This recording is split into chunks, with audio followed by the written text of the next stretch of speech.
उड़ चलो पार गगन, वही है अपना वतन।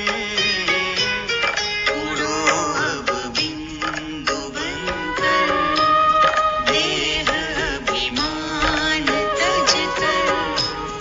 उड़ो अब बिंदु बनकर। ओम शांति। सभी नष्टो मोह आज्ञाकारी श्रीमत पर चलने वाले विश्व परिवर्तकों को सतगुरुवार की गॉडली मॉर्निंग। आज सतगुरु सभी आत्माओं को कांटों के जंगल से निकालने के लिए आए हैं। हमें निर्बंधन की परिभाषा और निर्बंधन बनने का कारण व उपाय भी बताते हैं। जानना चाहते हैं ना सभी? तो बहुत ही ध्यान से सुनेंगे। आज 5 अक्टूबर 2023 की सतवाणी। मीठे बच्चे, बाप से सर्व संबंध रखो तो बंधन खलास हो जाएंगे। माया बंधन में बांधती और बाप बंधनों से मुक्त कर देते हैं। बाबा कहते हैं कि बाप से सर्व संबंध रखो। कलयुग में हमारे इतने संबंध हैं, इसीलिए हम अपने आप को बंधन में अनुभव करते हैं। तो उन संबंधों को यदि हम सेवा के संबंध में परिवर्तन कर लें तो वो हमें बंधन नहीं लगेंगे। बाबा कहते हैं इसलिए एक बाप से ही सारे संबंध का अनुभव करना है। माया बंधन में बांधती और बाप बंधनों से मुक्त कर देते हैं। तो माया बनाती है हमें बंधन युक्त और बाप बनाते हैं बंधन मुक्त। प्रश्न है, निर्बंधन किसे कहा जाता है? निर्बंधन बनने का उपाय क्या है? अब निर्बंधन बनना है तो सबसे पहले समझना पड़े कि निर्बंधन कैसे बन सकते हैं हम, किसे कहा जाता है। उत्तर में बाबा कहते निर्बंधन अर्थात अशरीरी। हम समझते हैं ना कि जो भी हम कार्य कर रहे हैं या संबंधों में जो भी हम व्यवहार में आ रहे हैं वो बंधन है, तो उससे मुक्त होना है। लेकिन उससे भी गहरी बात, गुह्य बात बाबा कहते हैं, बंधन अर्थात देह अभिमान और निर्बंधन अर्थात देही अभिमानी अशरीरी अवस्था। तो बाबा कहते हैं निर्बंधन अर्थात अशरीरी, देह सहित देह का कोई भी संबंध बुद्धि को अपनी तरफ न खींचे। देह अभिमान में ही बंधन है। देही अभिमानी बनो तो सब बंधन समाप्त हो जाएंगे। जीते जी मर जाना ही निर्बंधन बनना है। बुद्धि में रहे अब अंत का समय है। नाटक पूरा हुआ। हम बाप के पास जाते हैं तो निर्बंधन बन जाएंगे। माना शरीर समझ रहे हैं खुद को, शरीर के संबंध निभा रहे हैं, शरीर के पदार्थ इनमें अटके हुए हैं। शरीर से संबंधित जो भी स्वभाव संस्कार है, यदि वैसे हमारे संस्कार है, प्रवृत्ति है, तो इसका मतलब हम बंधन में हैं।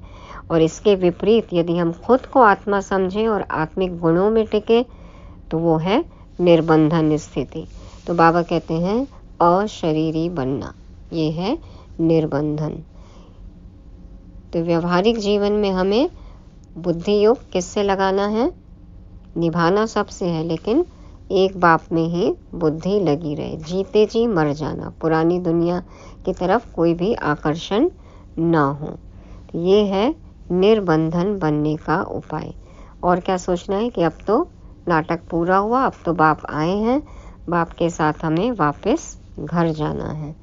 तो इस तरह से जब विचार चलेंगे तो हमें निर्बंधन अवस्था का अनुभव होगा। गीत बजा।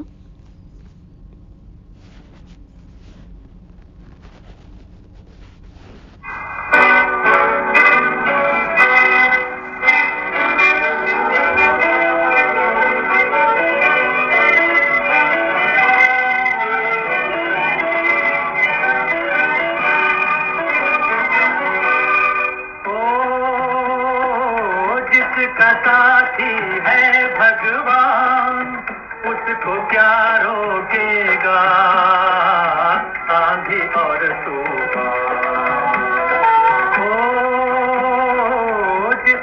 साथी है भगवान, उसको क्या रोकेगा आंधी और तूफान।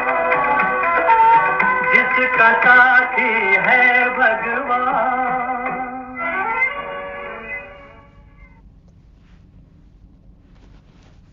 ओम शांति। यदि आज के गीत से समझें तो यदि देहधारियों को हमने साथी बनाया तो आंधी तूफान में फंसेंगे, माना बंधन होगा।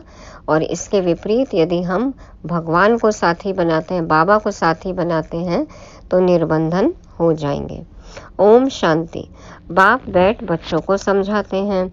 अब इतने बच्चे हैं तो जरूर बेहद का बाप होगा। एक बाप को इतने बच्चे, माना बेहद का बाप होगा। बाप समझाते हैं, कहते भी हैं निराकार शिव बाबा। ब्रह्मा को भी बाबा कहते हैं। विष्णु व शंकर को बाबा नहीं कहेंगे, शिव को हमेशा बाबा कहते हैं।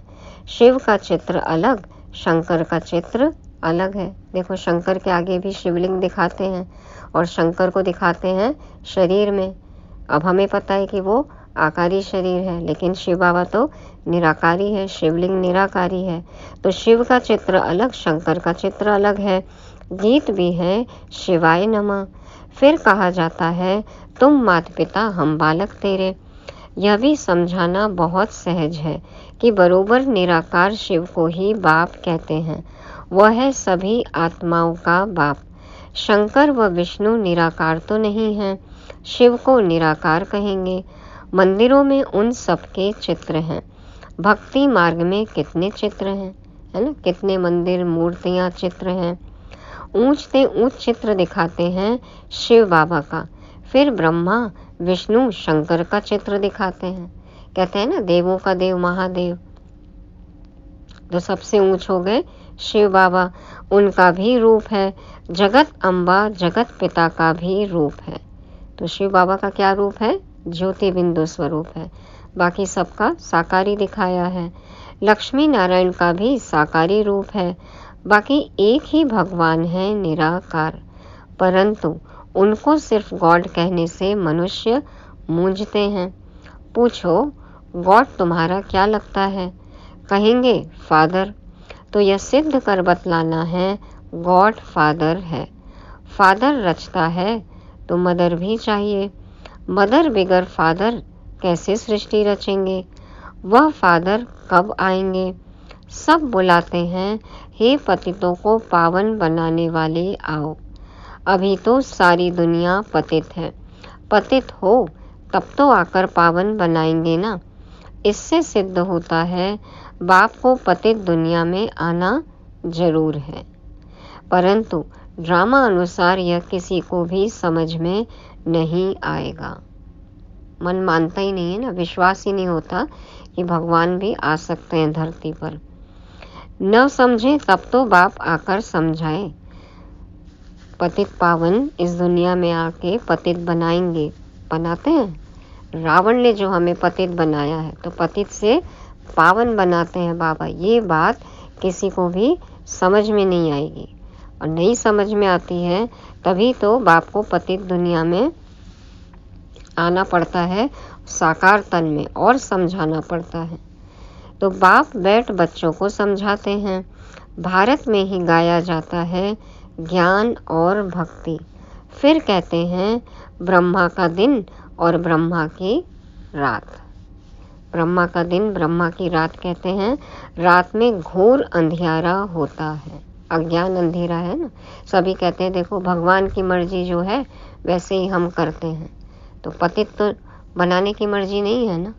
तो बाबा आके क्लियर करते हैं कि रावण पतित बनाते हैं, मैं पतित पावन हूँ, मैं आकर तुम्हें पावन बनाता हूँ। तो ये बात समझते नहीं हैं कि भगवान आ सकते हैं, कहते हैं लेकिन मानते नहीं हैं, विश्वास नहीं होता।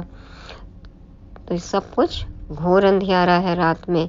गाया भी जाता है ज्ञान अंजन सतगुरु दिया, अज्ञान अंधेर विनाश। सतगुरु कौन है? शिव बाबा है ना। ज्ञान अंजन देते हैं जिससे अज्ञान अंधेरा खत्म हो जाता है। मनुष्य में इतना तो अज्ञान है जो फादर को भी नहीं जानते। इन जैसा अज्ञान और कोई होता नहीं। परम पिता ओ गॉडफादर अक्षर कहकर अगर उसको न जाने तो उन जैसा अज्ञान कोई नहीं। एक तो बाप को जानते नहीं और उनकी ही ग्लानि करते हैं, उन पर ही दोषारोपण करते हैं कि भगवान की मर्जी के बिना पत्ता नहीं हिलता, भगवान सर्वव्यापी है। तो अपनी गलती भी भगवान के ऊपर मर देते हैं। तो ये अज्ञान ही है ना। बच्चे बाबा कहें और फिर कहें हम उनके ऑक्यूपेशन, नाम, रूप आदि को नहीं जानते हैं तो उनको अनाड़ी कहा जाए ना। अपने बाप को ही नहीं जाने, उनके कर्तव्य को नहीं जाने तो अनाड़ी हैं। यही भारतवासियों की भूल है जो फादर कहते हुए फिर उनको जानते नहीं। गाते हैं ओ गॉड फादर, आकर पतितों को पावन बनाओ, दुख से छुड़ाओ, दुख हर कर सुख दो। बाप एक ही बार आते हैं, यह तुम जानते हो नंबर वार। कोई तो समझते नहीं कि हमको बाप से पूरा वर्षा लेना है। बाप का पूरा परिचय नहीं, इसलिए कहते हैं क्या करें, बंधन है। जीते जी मरना आ जाए तो तुम्हारा बंधन खलास हो जाए।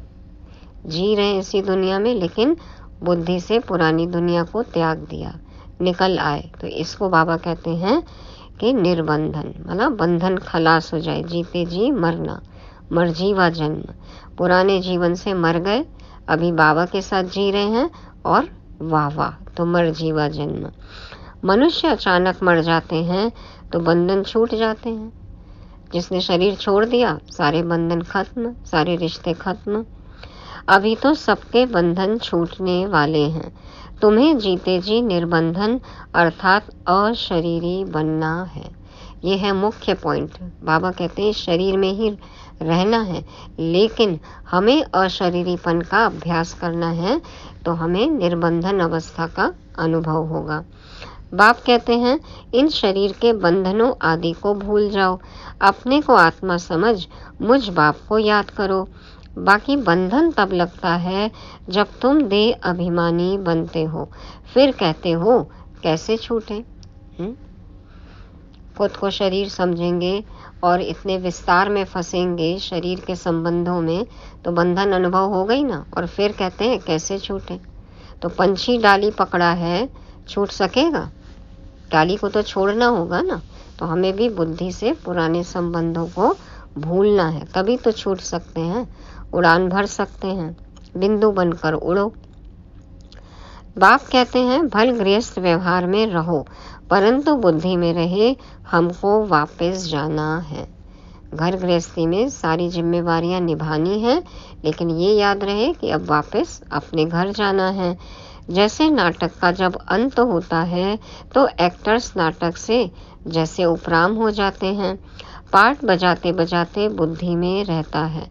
बाकी थोड़ा टाइम है, यह पार्ट बजाकर फिर घर जाएंगे।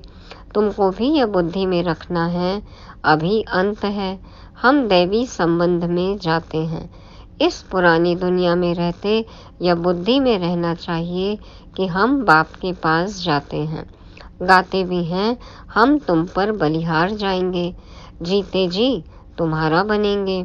बाकी जो देह सहित देह के संबंध हैं उनको भूल हम आपके साथ ही संबंध रखेंगे। ये वादा किया हमने बाबा से, क्या हम इस वादे को निभाते हैं? प्रतिज्ञा अपनी पूरी करते हैं कि एक शिव बाबा दूसरा न कोई?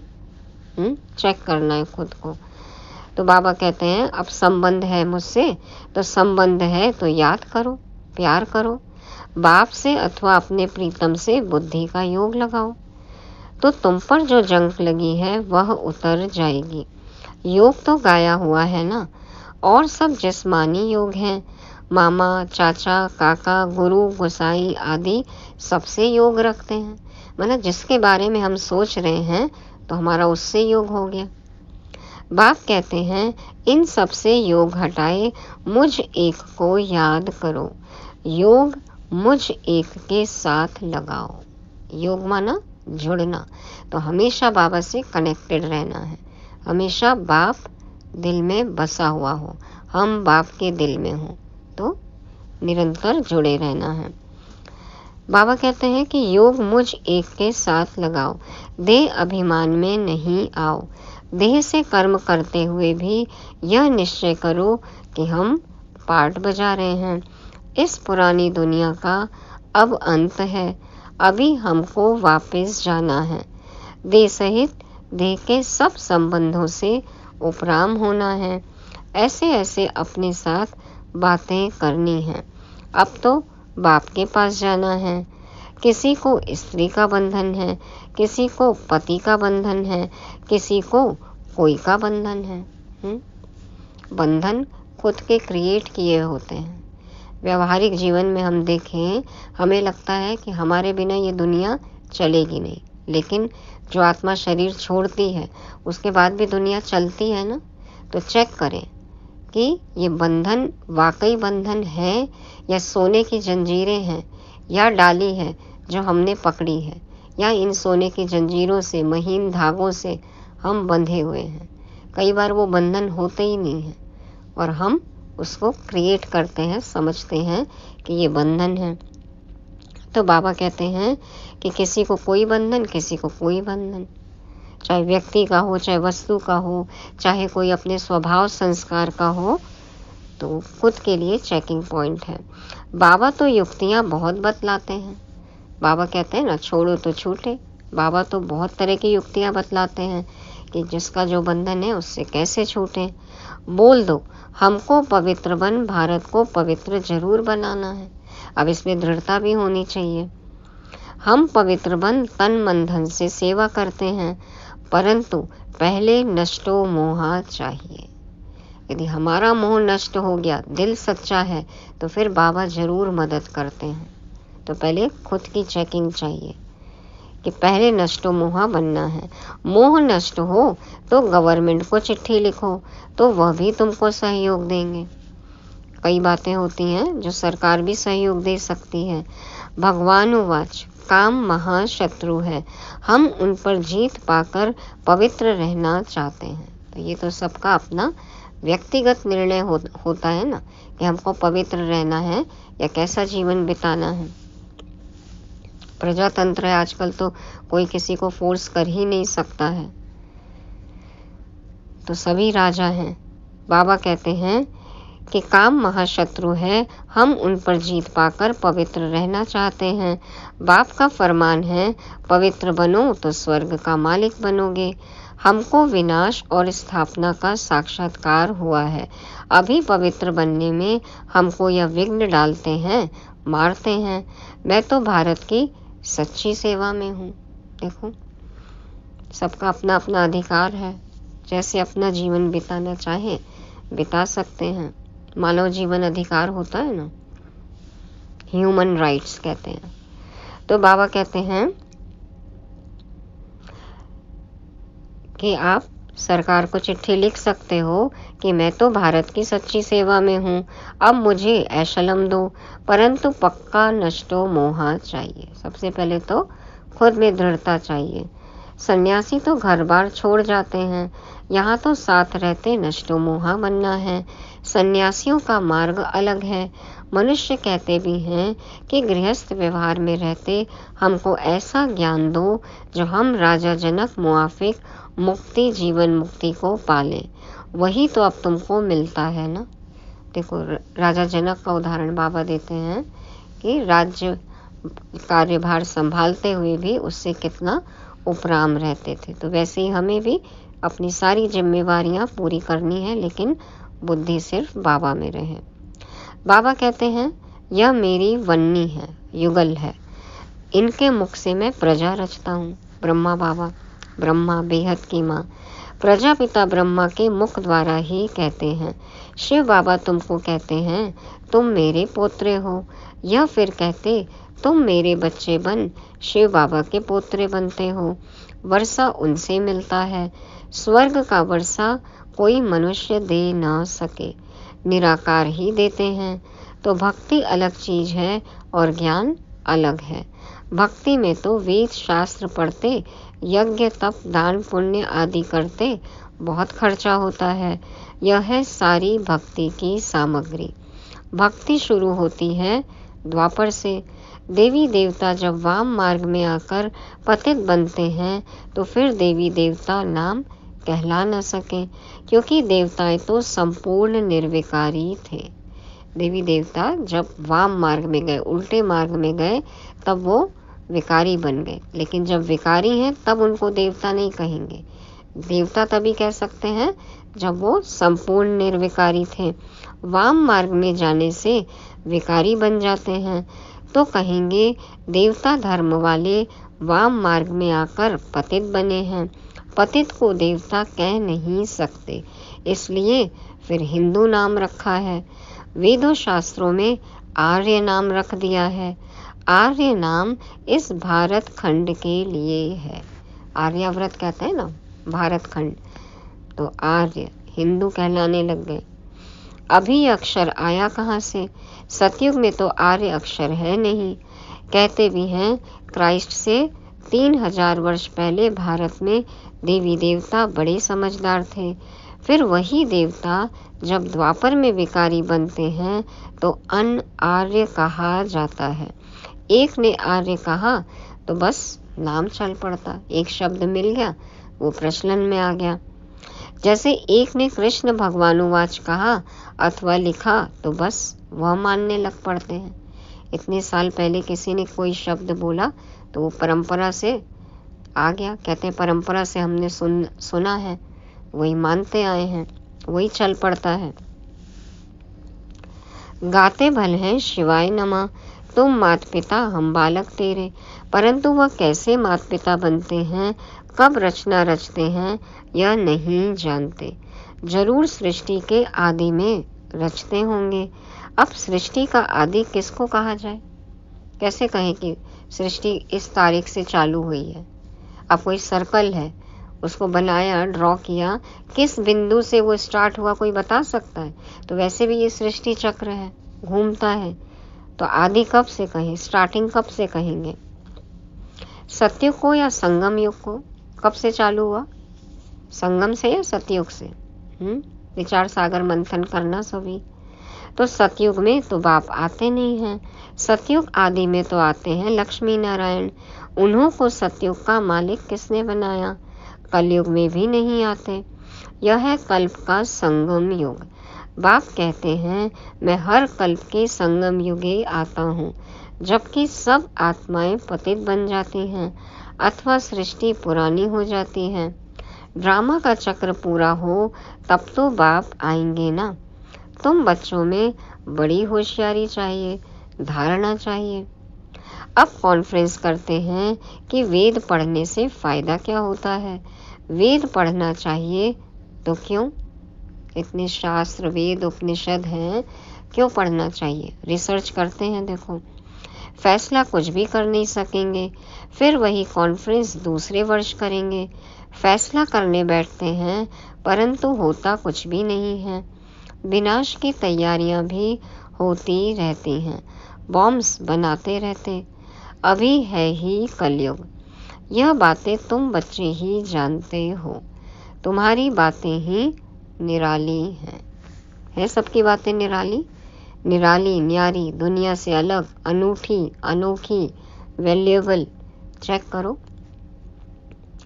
तुम जानते हो मनुष्य को गति सदगति दे न सके। गाते भी हैं पतित पावन, तो अपने को पतित क्यों नहीं समझते? यह है पतित दुनिया, विषय सागर। सब थोड़े ही खेवैया बन सकते हैं। बहुत सारे यदि नाविक हों और एक नाव को खींचें तो वो नाव कहाँ जाएगी?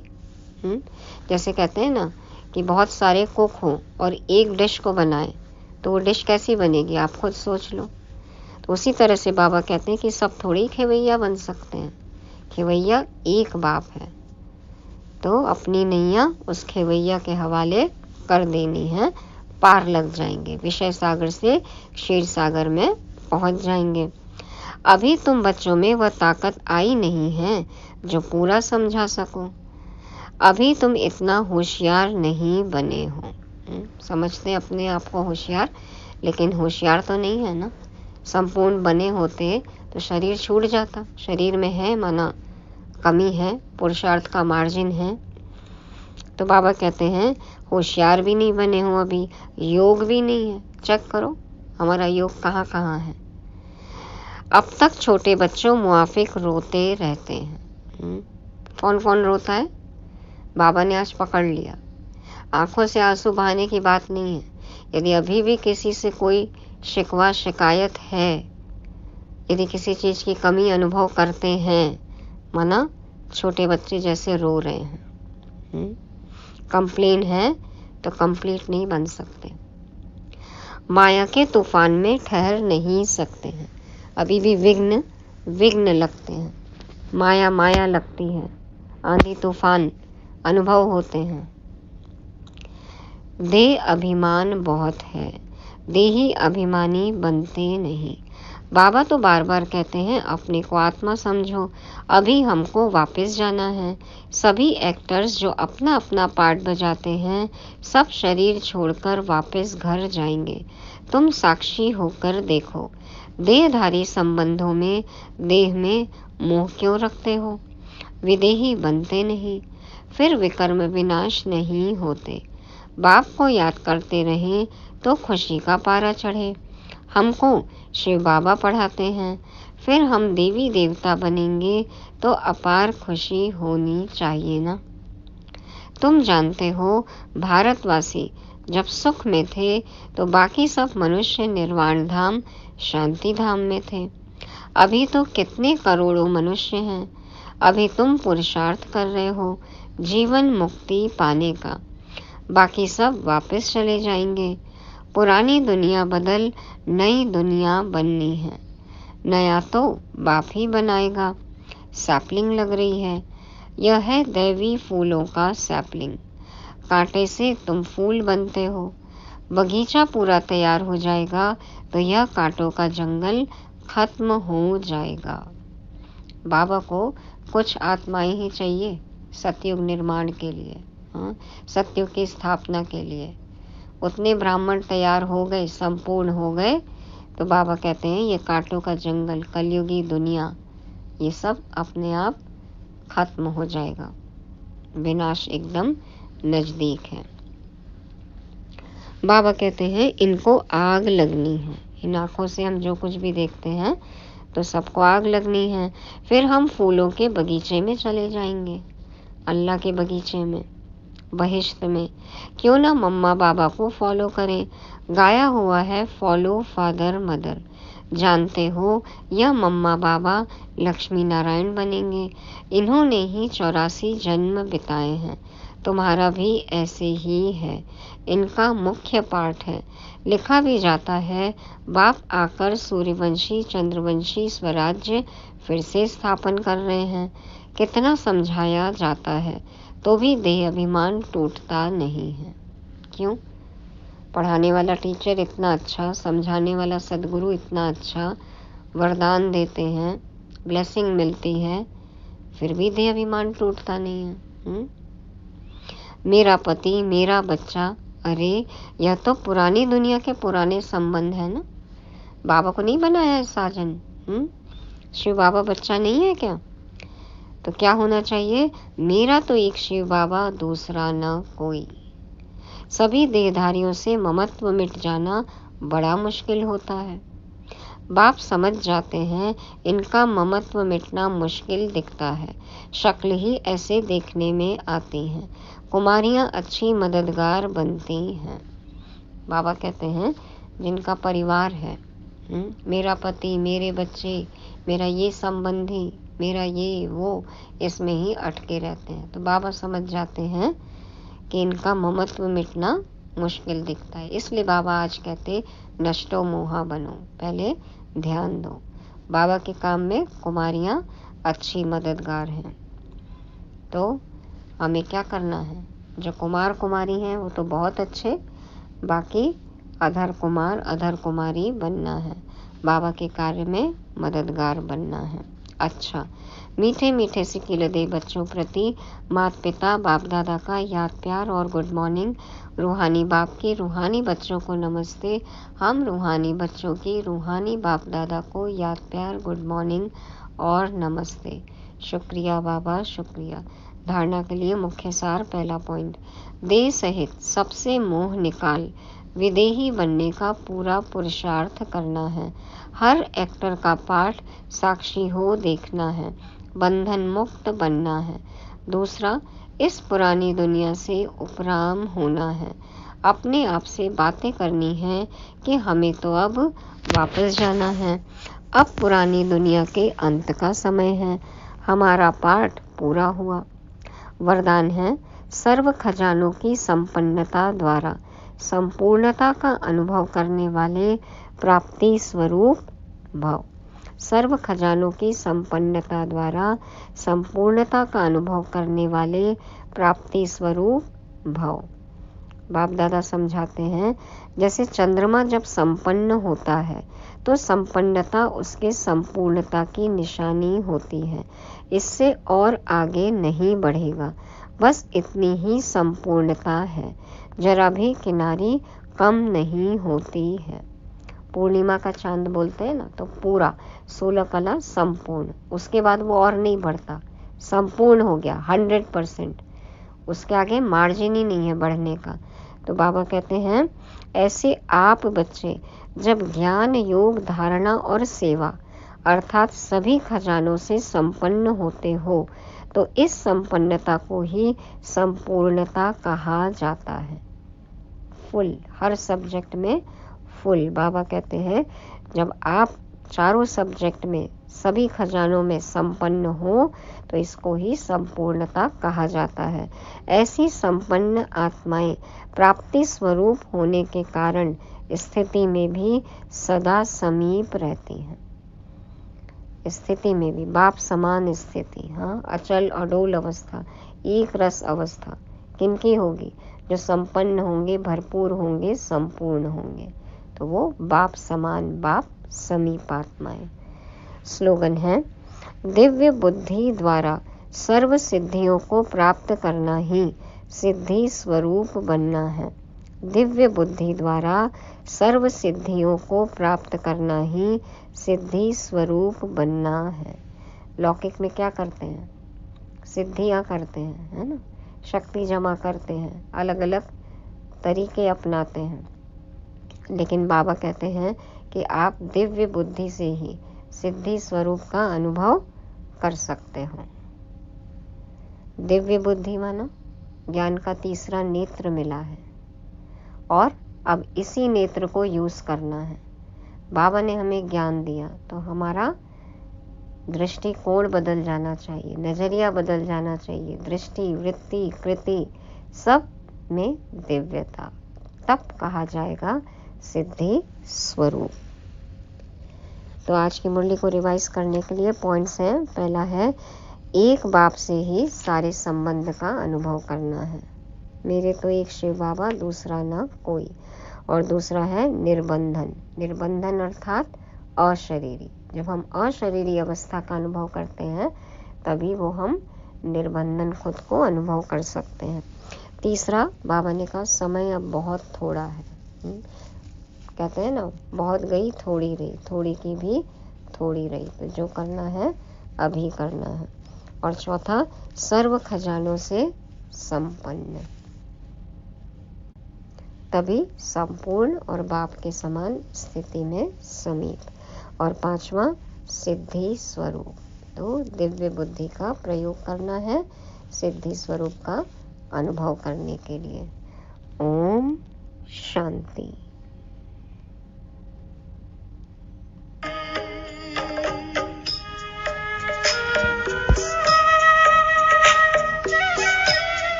हमें देते इशारे।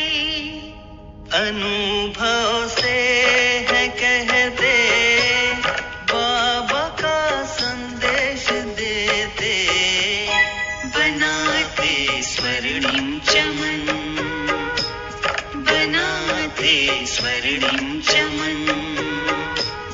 उड़ चलो